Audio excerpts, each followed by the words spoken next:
Hello YouTube Infinite Magicraid community, Gandalf here. Um, we have a lot of limiteds in the game right now, and every time when a new limited comes around or there's an opportunity to get a rerun hero, get this question a lot. So hopefully in today's video, we're going to be able to help every player out so that, especially if you're starting out new or you're trying to finish prioritizing your limited heroes, what are the main exclusive you want to aim for?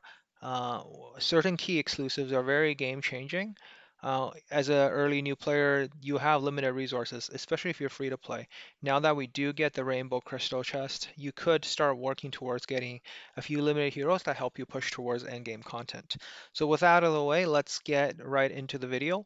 On the screen, I have kind of labeled the key priority list for your limited heroes.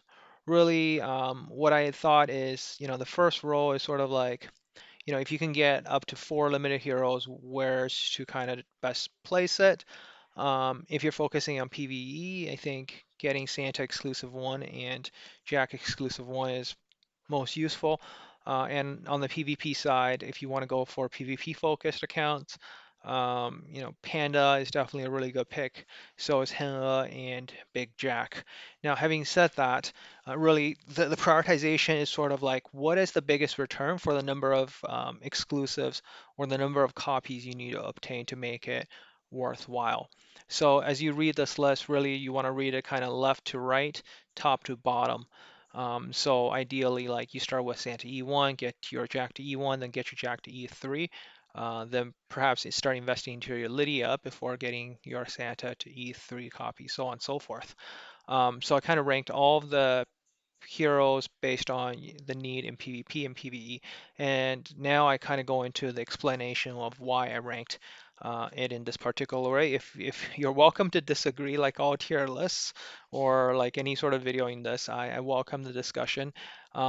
Please note that this video is made end of the year 2023. So if you happen to find this video a year from now, maybe the core content we focus on may change. Maybe endgame content might require different heroes. It'll be new limited heroes.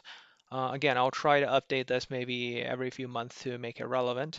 With that all out of the way, let's talk about why is Santa and Jack top of my pick for PvE. And later on, if you just scroll near to maybe mid of the video, I will put bookmarks. So we'll talk about PvP after, but let's focus on PvE first.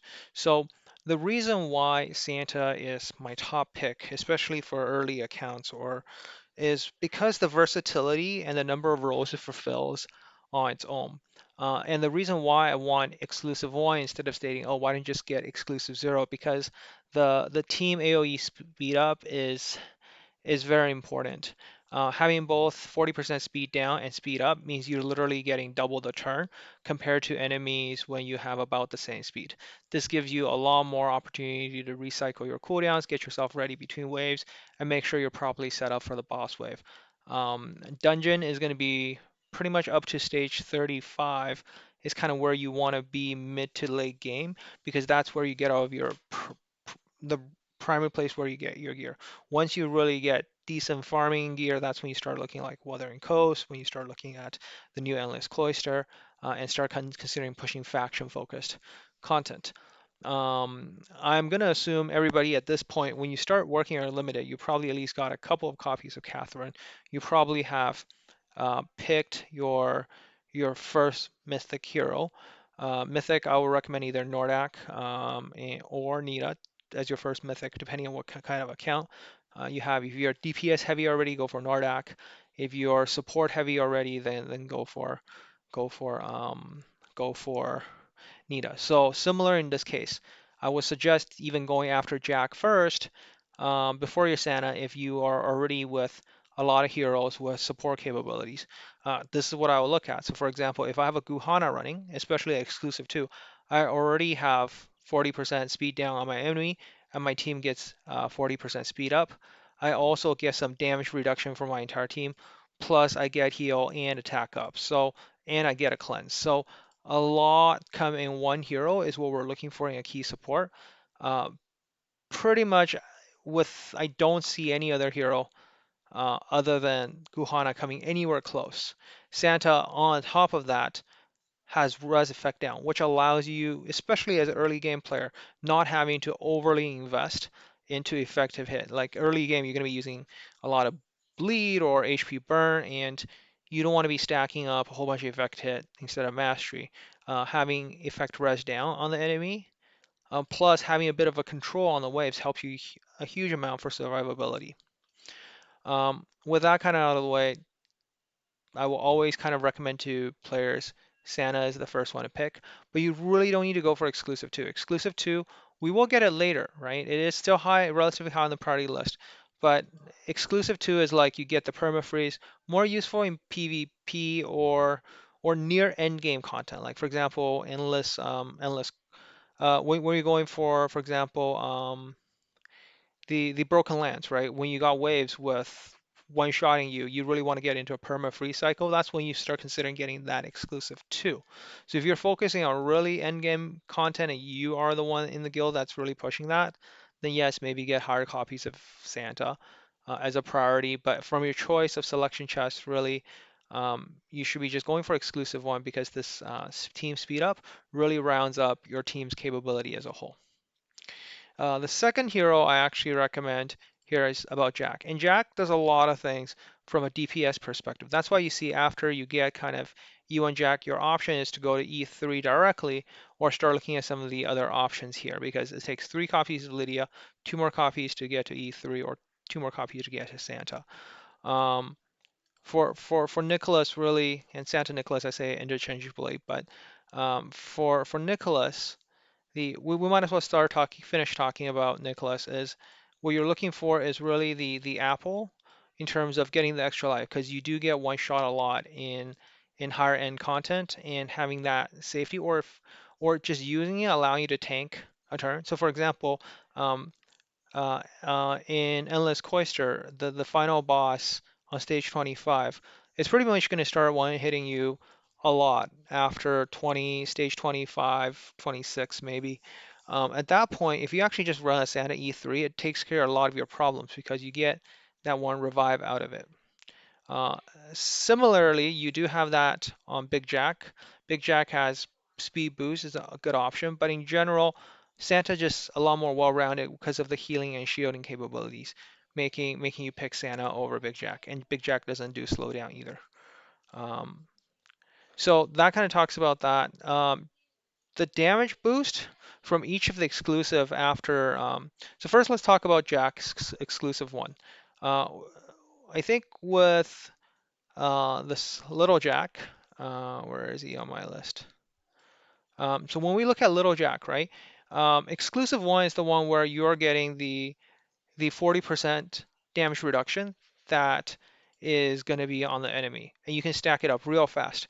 Now, pairing it with any sort of attack down hero, you're going to go up to 80% attack down. And if you go check in my channel, there's stuff on game mechanic. But basically, 80% damage reduction is like taking about a tenth of the original damage from the boss, allowing you to pretty much survive anything. So really, the only time I would say, get Jack E1 real early is, you already got a Nordak, you got a Catherine, you got a Mook, the 3 of them being the core of your team, then go for Jack E1 first before your Santa. That's kind of the key consideration here for early game players. If you haven't got a Mamook, really just go for that Santa. So the key deciding factor, again, the other hero, for those of you who don't recognize the hero by names, Mamook is a super awesome support hero. If you have him, even at a exclusive 0, getting a copy of him on your account means you can actually prioritize Jack first. Him plus Jack allow you to pretty much tank through anything. With a Catherine, you can clear very high on the dungeon early game. You just now need to get 2 other slots that has enough DPS in it. Getting your first priorities kind of sorted out. From there onward, E2 is just more additional damage because at some point in your dungeon experience is you're going to run into a situation where it's now a DPS race because you simply can't even finish the 300 turns or you're taking way too many turns. The boss is kind of killing you due to the 5% damage boost every time. So I would suggest then get your Jack to E2. And when you get Jack to E3, E2 is going to boost any HP burn, any mastery based damage dealer, but exclusive 3 allow you to basically use just a single Jack to do all the DPSing you could possibly need in pretty much any dungeon where direct damage, HP burn damage, like pretty much he becomes universal as the damage dealer. You can like make him your hyper carry. Like he's gonna carry all the damage you possibly need. Um, then we got Lydia E2, which then is the key exclusive you want to go for in PvE scenarios because that allows you to really trigger um, a cooldown from entire team whenever 8 abilities are used on your team. We talked about the app already, so pretty much that goes your priority. Everything from down here below is really just a nice to have. Like here, I think Heng creates great survivability, but from a damage perspective, that's not what you're really looking for. She does have a role to play. She can be on some teams in Wuthering Coast.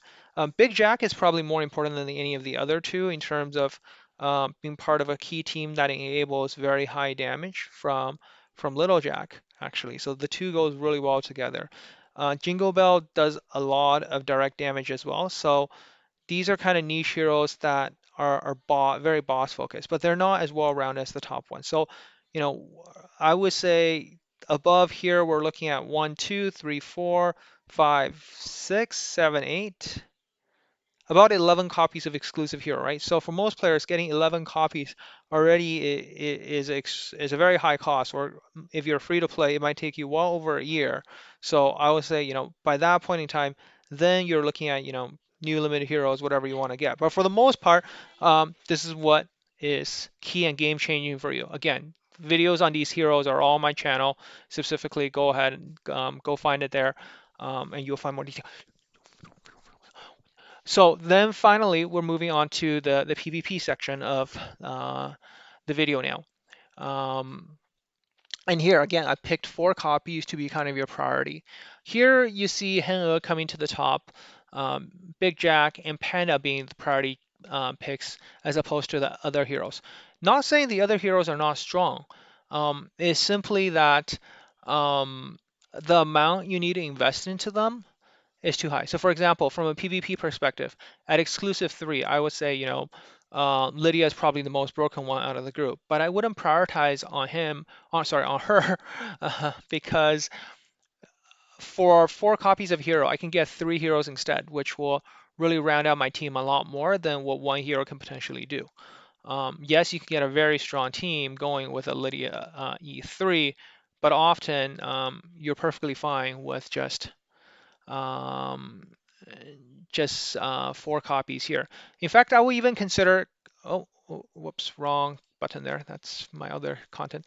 Um, is that you could be looking at even getting an exclusive 0 copy of Lydia early on, for being a very good tech choice for allowing you to go first. So let's go into detail why I picked these heroes. So first of all, in the current meta, we do still see control teams, especially in threes. So having Panda is a really good solution, instead of just having a Catherine. And now with the blessings, it's really easy to get over 100% effective res, um, and get very high speed, meaning you don't even need exclusive one. So you could fulfill all the stat requirement, have a very fast Panda, allowing you to put him in many spots on your team, applying your team additional 10% turn meter wherever you get hit by a CC, and do a AoE clean, allowing you to counter back very effectively. Far better than what Catherine is able to bring your team, even just at exclusive 0. The next one is Heng. In early and mid game, like we see a lot um, of heavy single target DPS coming in through. So for example, any team with Ben Austin, a Jingle Bell, in fact, will single target nuke. Donald will single target nuke very very hard at a target. Having Heng on your team allowing you to intercept and transfer all the damage over, even just at exclusive 0. So really good counter making your tanky team a very strong option, even at exclusive 0. So again, yes, exclusive 1, 2, 3 boosts her damage and her support capabilities, but just at exclusive 0 alone, she's filling out a primary job of protecting that single target on your team that gets focused on. Then we got Big Jack as my third pick in terms of priority PvP hero. At exclusive 1, basically giving you any of your hero 1 extra life to full HP with damage immunity on top. Plus, he serves as, like a Bissident that gives someone a full turn meter bar without the negative. It doesn't get the cleanse, but he transfer a lot of his, I guess, boost the damage quite a bit, especially if you add his own echo as well onto it. Now, beyond that, because Popper is so popular in the meta right now, he is a great option against any Popper team because his turn meter can be reduced. So as long as your Jack is faster than other person's Jack, your Jack is going to end up going. So a very, very strong PvP option to have a big Jack. Exclusive 0 is even viable. Like some people will prefer to even get exclusive 0 just for that, just 1 copy of him for that exact purpose. E1 is a very nice added touch, giving you that immortality, basically protection to that anti-nuke as an option. I did mention I don't have Lydia up here as E0, but I mean, you can technically use Lydia like Nizel. So if you want to outspeed someone, just do a poke on the auto attack to secure first turn. But because how niche it is, it fulfill that only single purpose, I decided not to put her there. But if you happen to want a copy of Lydia because you're working towards your Lydia, like for both your PvE or PvP reasons, um, again, it doesn't hurt to grab a copy of her early. Then let's talk about kind of the next stage in your PvP heroes. And what's really nice is really in your account, you're going to be focusing on both, right?